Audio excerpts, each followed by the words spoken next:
Hello everyone and welcome. My name is Kim Daniel, and today we'll be discussing about assessing quality of life indicator impact of misunderstood symptomology and misdiagnosis of EDS and HSD, also known as Ehlers-Danlos Syndrome and hypermobility spectrum. In today's presentation, I will start off with my disclosure statement and provide you with an introduction of who I am, and review the learning objectives for today's presentation, followed by offering some practical key strategies when evaluating a person's quality of life specific to EDS and HSD. Notably, I have no significant financial relationships with any pharmaceutical or other commercial company, and I disclose that no conflict of interest exists with my presentation for today. I would like to begin my presentation by sharing a bit about my professional background. I am a professor who teaches courses in cultural humility and cognitive behavioral therapy. As a research scientist, my focus is on the intersectionality of equity, diversity, inclusion, accessibility, and work related to intellectual developmental disabilities. I also serve as a director at Surrey Place, where I oversee the EDIA and Innovation Department. Additionally, I'm a mental health clinician practicing as a psychotherapist in Ontario, where I support clients of all ages and families with an emphasis on clinical counseling and health psychology. Perhaps most importantly, I also wear the hat and bring the perspective of a patient with lived experiences in this realm. This dual role as both a professional clinician and as a patient in the context of Ehlers-Danlos Syndrome and hypermobility spectrum disorders allows me to approach my work with a unique viewpoint. My lived experiences significantly influence my professional decisions and the way that I do engage with my clients. I vividly remember being diagnosed with EDS type 3 in 2009, and shortly thereafter, another specialist confirmed my diagnosis. More recently, I was diagnosed with hypermobility spectrum disorders last year. This journey has been quite challenging, as I have long been recognized as a patient with numerous medical complexities. Even today, I continue to face many rare complications that are often unexplained and misunderstood. The personal connection of EDS and HSD drives my vested interest in this topic, both as a professional and as a patient. I can empathize with the many complexities faced by my own patients and clients, including issues of being heard, being misunderstood, facing wrongful diagnoses, and navigating the daily challenges of coping with their conditions. The learning objectives for today's presentations are to 1, explore and define quality of life, 2, to identify quality of life and examine different tools to measuring quality of life, and 3, to explore techniques on how to measure a patient's quality of life. The term quality of life can refer to different constructs depending on who is using it and in what environment they're using it for. Hence, there's no one definition of quality of life. For mental health clinicians, and for the purpose of today's presentation, we'll define quality of life by which it focuses both on the physical and the mental health, as well as the functional performance of individuals. As we know, Ehlers-Danlos Syndrome and hypermobility spectrum disorders are serious chronic conditions that significantly impact the life of and contribute to the psychologically challenged, such as patients experiencing anxiety, depression, symptoms other than negative and other negative emotions, and mental health disorders. The current research to date reviewed the existing literature on health-related of life, also known as HRQOL, and among Ehlers-Danlos Syndrome and hypermobility spectrum disorder patients alike. And they explored the relationship between these factors. Research has shown also that individuals with EDS and HSD experience notably lower related quality of life and overall well-being across all dimensions when compared to the general population, with the most significant disparity observed in the physical aspect of well-being. Let's examine how we would approach a patient with a debilitating chronic health disorder to explore how we would evaluate and support their quality of life. I introduce you to patient X. This is what we know about patient X. So patient X is female. Her date of birth is 1991. She's 33 years old. In infancy, patient X had many ear infections and other health-related complications that she had to see ENT specialists. In childhood, she experienced ongoing falls, sprains, had a lot of ER visits, and had hormone thyroid issues. As a preteen, patient X was diagnosed with obstructive sleep apnea, and surgery was performed. As a teen, patient X was diagnosed with tentative celiac disease, but it wasn't confirmed. She had, although, ongoing GI issues and therefore missed a lot of school. At 18 years old, patient X had a car accident and developed daily headaches, sleep, and she slept approximately 14 plus hours a night. She has cognitive and memory issues, instability, and elevated heart rate, not to mention ongoing chronic pain. As an adult, patient X had decompression surgery. It reduced her headaches to 3 to 6 times per month, which is still a lot. However, she developed new symptoms of hives, increased heart rate, and regularly feels faint, in addition to previous symptoms she already had. So where do we begin? More times than not, patients with a rare disorder with EDS and HSD, health-related quality of life, will be significantly low. Therefore, to find that tools that can measure your client's QOL, quality of life, is to ensure better supports and services, and that is crucial. The next page, we will consider some measurements that have been used in healthcare sectors for research and to better inform clinical practices. There are over 150 quality of life measures. Therefore, it is essential to select the best measures for yours and your patient's needs. So let's examine how to measure the quality of life.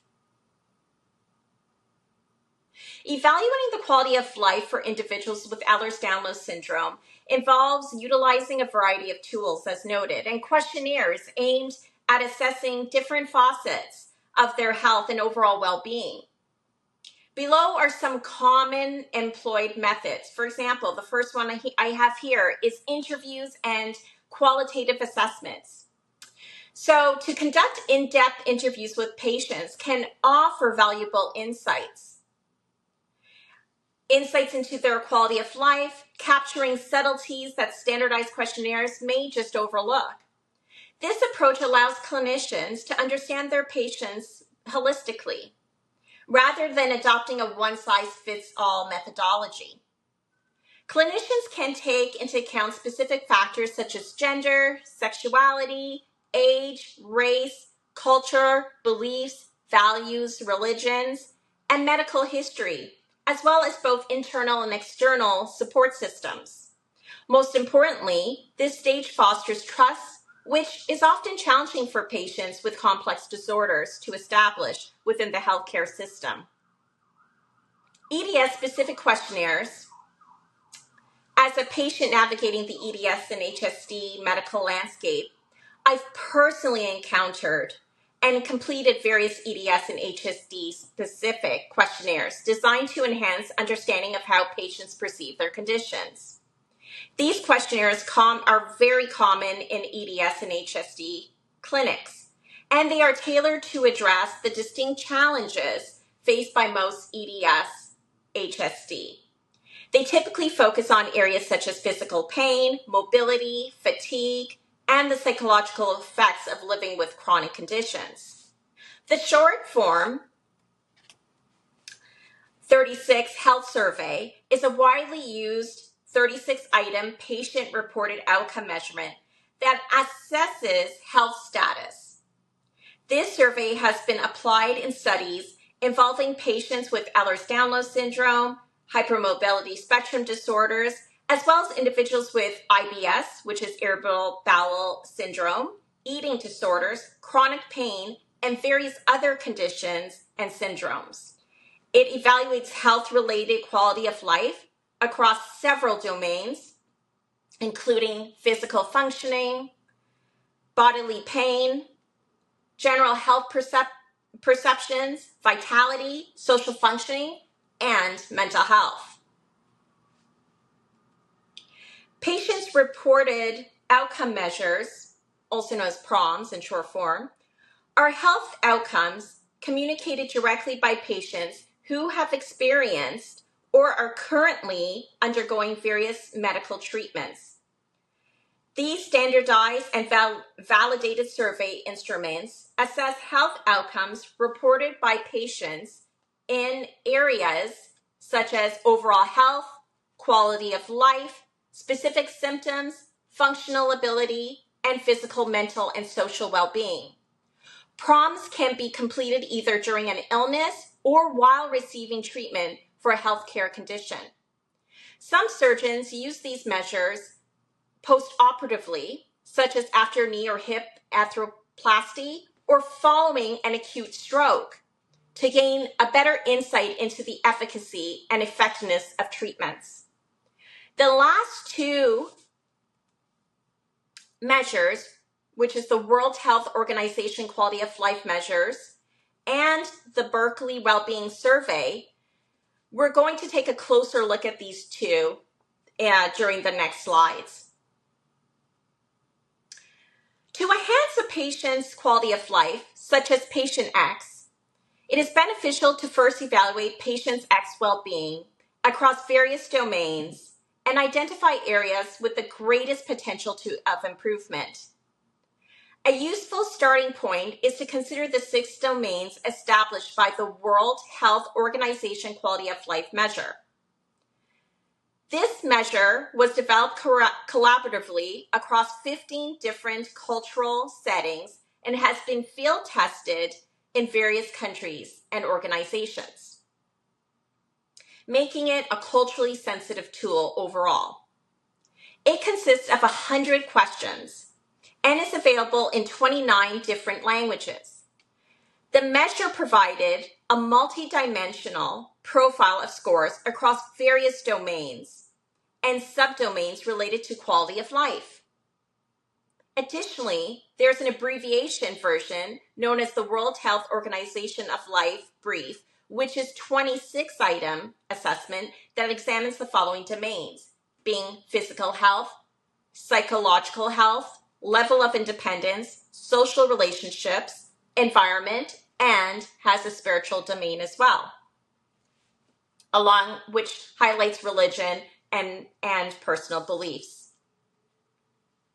To better understand Patient X's perceptions of her life within the context of her cultural and value systems and in the relations of her goals, expectations, standards, and concerns that have not been addressed in her case study, we must be thoughtful in the way we frame our questions. It would be beneficial to ask Patient X the following. Do these domains resonate with you? Are there any areas that seem irrelevant to your life, or do you believe there are important areas that are overlooked? Do you consider yourself resilient in the face of life's challenges? Does your physical health positively influence your quality of life? Or does it have a negative impact? There are no definitive right or wrong answers, as the quality of life is a profoundly personal concept. As noted, even experts have varying opinions on what factors should be considered when assessing quality of life. It's important not to overwhelm patient X. Instead, focus on one or two areas that she feels are significant and where you, as a clinician, can have the most meaningful impact in supporting her. Once you've identified the domain or domains to concentrate on with patient X, take the time to explore and why she may perceive that she is feeling short in certain areas. I'd like to note that the evaluation of a person's quality of life and well-being, one should also take in consideration a patient's cognitive profile. Creating or developing questions with visual aids can help capture a better understanding of your patient's quality of life. Given that patient X reported cognitive issues, it may be useful to ask questions that have the aid of a picture showing different emotions when asked the questions outlined versus verbally expressing and asking patient X to store her thoughts and feelings into her memory, which she already stated having a difficult time doing. For the purpose of today's presentation, and based on previously identified quality of life domains, we will assume that patient X's exhibits notably low scores in both the psychological and physical domains, as is often seen in patients with EDS and HSD. As previously mentioned, patient X continues to suffer from chronic issues such as deep aches and pains, gastrointestinal problems, and headaches. Additionally, she experienced cognitive challenges that hinder her ability to perhaps learn and retain new information. Given the low scores in these two domains, it is reasonably to infer that patient X's overall pursuit of happiness may be compromised. To further substantiate this assumption, I recommend assessing patients' X well-being using the Berkeley questionnaire. The pursuit of happiness is arguably one of the most important goals in life. Well, well-being is typically associated with higher levels of positive emotions and lower levels of negative outcomes. Furthermore, it encompasses a general sense of satisfaction with one's life. Here you see the Berkeley Wellbeing Questionnaire, primarily that focuses on subjective measures as well as health-related quality of life. Its thought is to exclude non-health aspects like economic and political circumstances. This exclusion is based on the premise that individuals generally have more control over their own health-related quality of life, both physical and mental, than over broader economic and political factors affecting their country. I have utilized this questionnaire, and it is known for being user-friendly, typically taking around 10 minutes to complete, depending on the patient's ability. As you can see here, it has a range from strongly disagree to strongly agree. Results can be quickly obtained online. The questions in the survey, like those in other similar instruments, are presented on a Likert scale. And at the end, there's some open-ended questions. So one of these questions are, I am stable and rooted in my physical body and physical environment. I'm satisfied with my emotional experiences and stress response. I feel good about myself and confident in my abilities. I experience and express love easily and often. I easily express myself verbally and encourage others to do the same. I am good at learning new things as well as following my own intuitive knowing. Other questions are, I generally feel joyful, peaceful, and fulfilled. I am happy. And regarding my well-being, to complete, you check one of those questions. What do you believe leads to happiness? Again, it says to choose the option that you most agree with. And the most important thing to me is, and again, you're going to choose the option that you most agree with. These next few slides are open-ended questions, and the instruments reads, in the following section, please complete the sentence's stems. So my worst habit is, and then you get to write. My social relationship tends to be, my top value is, my best personality traits are, my friends would desire me as, I believe that, I tend to think a lot about, I generally feel negative emotions when, and I generally feel positive emotions when. By completing the sentence stems, it helps researchers and clinicians to better understand how patient X may see and experience the world. Lastly, in the survey, it's also going to ask if you're interested in coaching sessions regarding well-being or personal growth, and you have also an option to participate in further research. After identifying patient X's various quality of life domains and assuming that she expressed wanting to increase her overall quality of life and well-being, we may want to look at specific domains or indicators that have been researched and proven to increase patient X's happiness and well-being. The most impactful emotion skills identified and to develop from the results of this questionnaire are positive self-perception. That's the capacity for self-compassion and maintaining an affirmative viewpoint of oneself. Next is sense of purpose. That's the recognition that your life holds significance and meaning. Thirdly, it's independence. That's the capability to make personal choices and engage in self-guided actions. The fourth is relationships. The ability to foster connections with individuals whose company you find enjoyable. The fifth is emotional regulation. The skill to avoid using substances, food, or self-harm as a means to cope with negative emotions. The sixth is emotional awareness, and that's the ability to comprehend and articulate your feelings clearly. And lastly, 7 is acceptance. And that's the capability and the capacity to acknowledge and accept yourself and your emotions without any judgment. The Berkeley Wellbeing Institute has identified 7 happiness groups that can be utilized to enhance a patient's overall happiness, which we want it to be more effective. Here are some strategies that can serve as a starting point for patient X. First is negative thinking traps, or what I like to identify in the CBT realm, distorted thinking. The ability to avoid, which is the ability to avoid generating or dwelling on negative thoughts and experiences.